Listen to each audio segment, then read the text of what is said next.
বিদ্যুতের বকেয়া ৫,৫০০ কোটি। বিদ্যুৎ উন্নয়ন বোর্ডকে চিঠি ধরালো আদানি গোষ্ঠী। ভোটের আগে চাপের মুখে বাংলাদেশের মোহাম্মদ ইউনূসের অন্তর্বর্তী সরকার।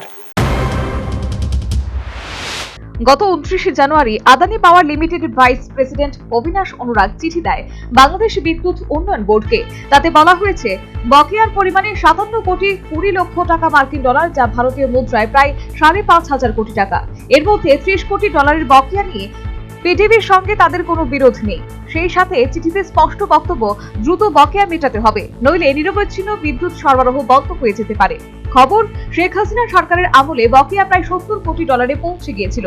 পরে অন্তর্বর্তী সরকার ক্ষমতায় এসে কিছু বকেয়া মেটায়। গত বছরের জুন থেকে নভেম্বর পর্যন্ত নিয়মিত বিদ্যুতের বিলও মিটিয়েছে তারা, কিন্তু গত ২ মাস ধরে আবার বিল মেটানো বন্ধ হয়ে যায়।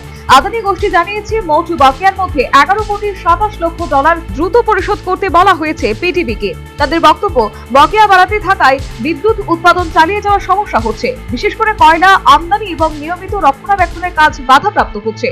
সর্বোপরি ভোটের আগে আবার চাপের মুখে বাংলাদেশের মোহাম্মদ ইউনূসের অন্তর্বর্তী সরকার।